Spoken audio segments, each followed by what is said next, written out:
টোটোর দৌড়াতে বন্ধ বাস অটো, অবৈধ টোটোর বিরুদ্ধে সরব চালকরা, পারমিট ছাড়াই টোটো চলার অভিযোগ। প্রতিবাদে দুর্গাপুরে অটো মিনি বাস পরিষেবা বন্ধ থাকায় ভোগান্তিতে পড়েছেন যাত্রীরা।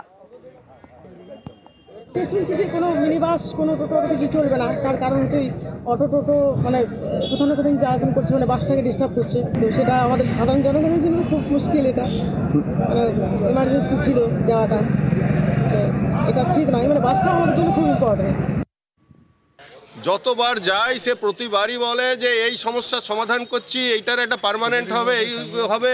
তো এই করতে করতে আজকে 3.5 বছর পার করলো, তো কাকস্য পরিবেদনা, কোনো কিছুই মানে কাজে কিছুই বোঝা গেল না। এবং দিনের পর দিন আমাদের স্টাফরা বেতন পাচ্ছে না, এমন হচ্ছে যে তাদের বলতে হচ্ছে যে 200 টাকা আজকে কম নেই। তো এটা একদিন দুদিন সম্ভব, দিনের পর দিন সম্ভব নয়। আমাদের ব্যবসা চলছে না, আমরা ট্যাক্স দিচ্ছি, ইন্স্যুরেন্স দিচ্ছি, মিনি বাস চালানো ট্যাক্স দিচ্ছি, ইন্স্যুরেন্স দিচ্ছি, তা সত্ত্বেও আমাদেরকে পুলিশ হ্যারাসমেন্ট করছে, আমাদের কেস দিচ্ছে। দেওয়ার পরেও এই অবৈধ টোটোগুলো চলছে। হ্যাঁ, এদের কোনো না পারমিট আছে না রুট আছে, কিছু নেই। প্যাসেঞ্জার তুলতে গেলে ঝামেলা হচ্ছে, মারামারি হচ্ছে। এর জন্য আমরা আজকে এই বন্ধ দিই। আজ তৃণমূল সাংসদদের নিয়ে বৈঠকে তৃণমূল নেত্রী। দিল্লিতে কোন পথে হবে বিরোধী আন্দোলন, কি ভূমিকা থাকবে তৃণমূল সাংসদদের, সেই সুরই বেঁধে দিতে পারেন মমতা বন্দ্যোপাধ্যায়।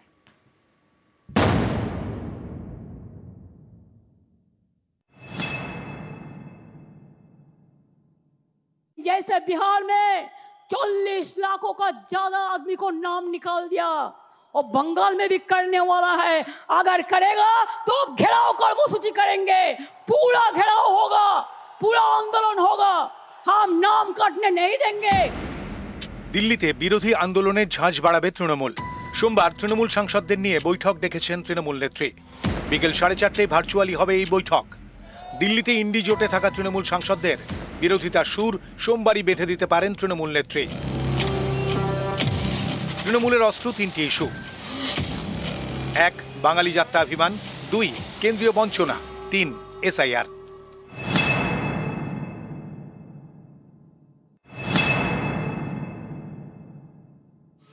বাংলা বললেই বাংলাদেশি তকমা। বিজেপি শাসিত রাজ্যে বাঙালি শ্রমিকদের হেনস্থা, মারধরের অভিযোগ। এ নিয়ে পথে নেমেছেন মমতা বন্দ্যোপাধ্যায়। সুর ছড়েছে সংসদেও। বাঙালি যাত্রাভিমানে আঘাতের এই অভিযোগ নিয়ে সোমবারের বৈঠকে আলোচনা হতে পারে। 2022 মার্চ থেকে 100 দিনের কাজের বরাদ্দ বন্ধ। হাইকোর্টের নির্দেশের পরেও গড়িমসি কেন্দ্রের। 1 আগস্টের মধ্যে প্রকল্প শুরুর নির্দেশ দেয় কলকাতা হাইকোর্ট। তারপরেও কোনো উচ্চবাচ্য নেই কেন্দ্রীয় সরকারের তরফে। এই বিষয়েও আলোচনা হতে পারে সোমবারের বৈঠকে। 8 আগস্ট শুক্রবার দিল্লিতে জাতীয় নির্বাচন কমিশনের দফতর ঘেরাও করতে চলেছে ইন্ডি জোট। হাতিয়ার এসআইআর। বিহারের স্পেশাল ইন্টেন্সিভ রিভিশনের পর খসড়া ভোটার তালিকা প্রকাশ হয়ে গিয়েছে। বাদ গিয়েছে লক্ষ লক্ষ নাম। শুক্রবার মুখ্য নির্বাচনী আধিকারিক জানিয়ে দেন, জাতীয় নির্বাচন কমিশন নির্দেশ দিয়েছে পশ্চিমবঙ্গে ভোটার তালিকার এসআইআর এর প্রস্তুতি নিতে। এই বিষয়টি নিয়েও দিল্লিতে ঝাঁঝ বাড়াতে চাইছে তৃণমূল। যারা ভোট দিয়েছেন গত লোকসভা নির্বাচনে, তাদের কোনোভাবেই ভোটার লিস্ট থেকে নাম বাদ দেওয়া যাবে না। অনেক ভোট অন্য রাজ্যে কেটে দিয়ে তারা জেতবার আশা করছেন, কিন্তু ভোট লুট করে নির্বাচন জেতা যায় না। সামনের বছর রাজ্যে বিধানসভা ভোট। 21-এর মঞ্চ থেকে 26-এ সুর বেঁধেছেন তৃণমূল নেত্রী। ফোকাসে বাঙালি আবেগ। গত 28শে জুলাই বোলপুরে ভাষা মিছিলে হাঁটেন মমতা বন্দ্যোপাধ্যায়। আগামী বুধবার ঝাড়গ্রামেও বাঙালি যাত্রাভিমানে শান দেবেন তিনি। রাজনৈতিক বিশ্লেষকদের মতে সোমবারের বৈঠকে 26-এর বিধানসভা নির্বাচন নিয়েও সাংসদদের নির্দেশ দিতে পারেন মমতা। সংসদীয় এলাকার সাংসদদের ভূমিকা কি হবে তার নির্দেশ দেবেন তৃণমূল নেত্রী। নিউজ 18 বাংলা। আজ বাংলার সাংসদদের সঙ্গে বৈঠক করবেন অমিত শাহ। আজ বাংলার বিজেপি সাংসদদের সঙ্গে বৈঠক হবে। এসআইআর ও বাংলার পরিযায়ীদের হেনস্থায় চড়া সুর তৃণমূলের। মোকাবিলা নিয়েই আলোচনার সম্ভাবনা সেই বৈঠকে।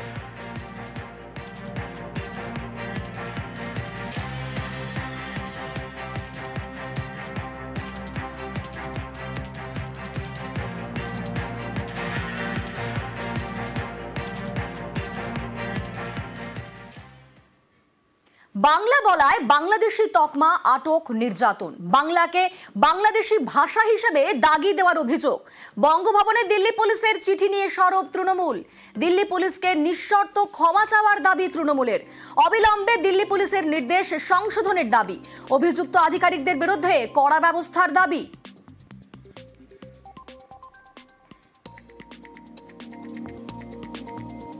দিল্লি পুলিশের বিরুদ্ধে সোচ্চার মমতা বন্দ্যোপাধ্যায়। বাংলাকে বাংলাদেশি ভাষা হিসেবে দাগিয়ে দেওয়ার প্রতিবাদ। এক্স হ্যান্ডেলে সরব মমতা বন্দ্যোপাধ্যায়। এক্স হ্যান্ডেলে সরব হয়েছেন মমতা বন্দ্যোপাধ্যায়। যেভাবে বাংলাকে বাংলাদেশি ভাষা হিসেবে দাগিয়ে দেওয়ার অভিযোগ উঠছে, তারই তীব্র প্রতিবাদ জানিয়েছেন তিনি। এই ভাষাতেই দেশের কোটি কোটি মানুষ কথা বলেন, সেই ভাষাকেই বাংলাদেশি বলে দাগিয়ে দেওয়া হচ্ছে বলে এক্স হ্যান্ডেলে তীব্র প্রতিবাদ জানিয়েছেন মমতা বন্দ্যোপাধ্যায়।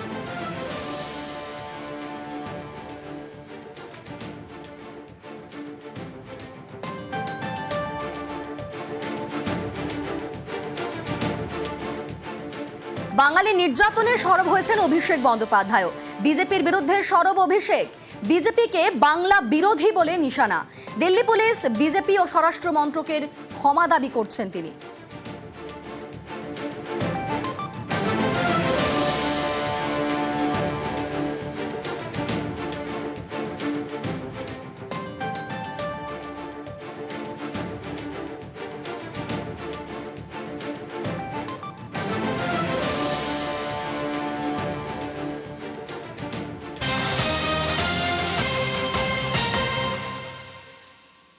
সাংগঠনিক বৈঠকে অভিষেক বন্দ্যোপাধ্যায়। ২৬-এর বিধানসভা ভোট, সেই ভোটের প্রস্তুতি। আজ থেকেই জেলা ভিত্তিক সাংগঠনিক বৈঠকে অভিষেক।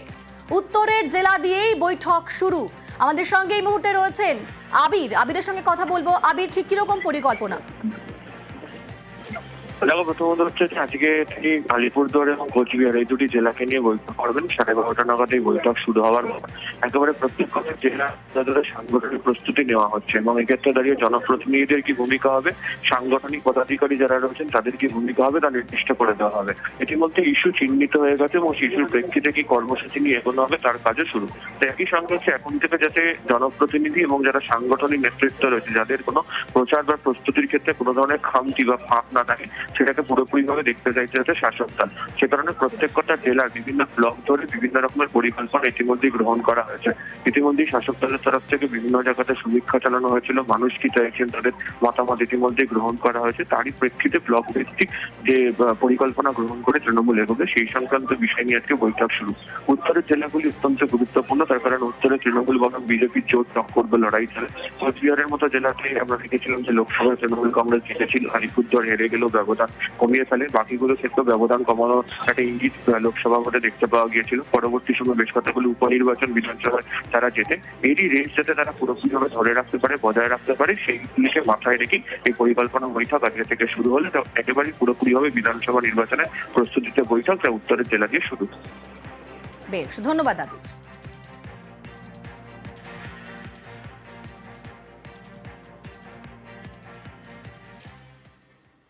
জল্পেশ মন্দিরের পথে আবারও বিপজ্জনক চেষ্টা। আবারও জলপাইগুড়িতে বেপরোয়া চেষ্টা। তিস্তা রেল ব্রিজে চেন টেনে ট্রেন দাঁড় করিয়ে নামার চেষ্টা। তিস্তা তোরসা এক্সপ্রেস দাঁড় করিয়ে নামার চেষ্টা পুণ্যার্থীদের। আমাদের সঙ্গে এই মুহূর্তে রয়েছেন প্রতিনিধি শান্তনু। শান্তনু, গত রবিবারের পর আজকে আবারও ঠিক একই রকম চেষ্টা। দেখো, একটি চেষ্টা কিন্তু করা হয়েছিল তিস্তা রেল সেতুর উপরে, যেই সেতু অত্যন্ত বিপজ্জনক এই মুহূর্তে, কারণ তিস্তা নদী এখন রীতিমতন সতর্কতা জারি রয়েছে তিস্তার জলস্তর বাড়ার কারণে। ঠিক সেই অবস্থায় দেখা গেল যে তিস্তা রেল সেতুর উপর আবার পুণ্যার্থীরা ট্রেন দাঁড় করালেন, কিন্তু এবার সতর্ক ছিল আরপিএফ।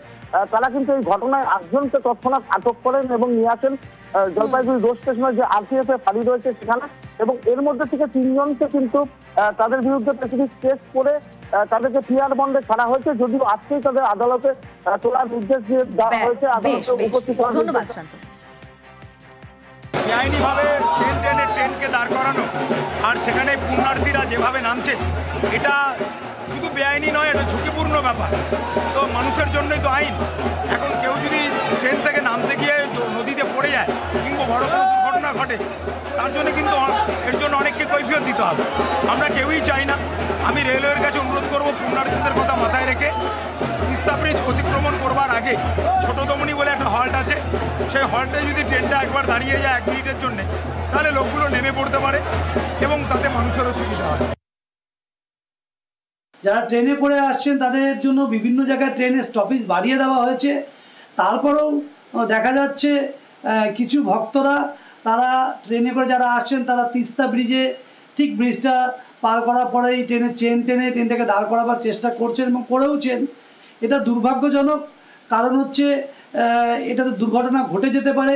ট্রেনে প্রচুর মানুষ থাকে এবং এতে রেল কর্তৃপক্ষের একটা সমস্যার সম্মুখীন হতে হয়, কারণ সেই রুট দিয়ে অনেক ট্রেন চলাচল করে। আমি ভক্তদের কাছে আবেদন করব যে আপনারা এরকম করবেন না, নির্দিষ্ট স্থানে ট্রেন থামলে সেখান থেকে ট্রেনে নামুন। গত রবিবারও চেন টেনে ট্রেন দাঁড় করান যাত্রীরা। দেখুন পাশাপাশি দুটো ছবি আপনাদের দেখাচ্ছি, যেটা আজকের ছবি এবং গত রবিবারের সেই ছবি। খরস্রোতা তিস্তার উপর ব্রিজে দাঁড়িয়ে যায় ট্রেন এবং রক্ষাকর্তা হিসেবে উপস্থিত হন সহকারী চালক। জীবনের ঝুঁকি নিয়ে ভাল্ব জোড়েন সহকারী চালক। ট্রেনের তলা দিয়ে হামাগুড়ি দিয়ে জোড়েন ভাল্ব। সহকারী চালককে পুরস্কৃত করার সিদ্ধান্ত রেলের। বারবার বেপরোয়া চেষ্টা রুখতে তৎপর রেল। রবি সোমবার দোমোহনীতে ট্রেন দাঁড় করানোর ভাবনা রেলের। 1 মিনিট করে ট্রেন দাঁড় করানোর ভাবনা রেলের।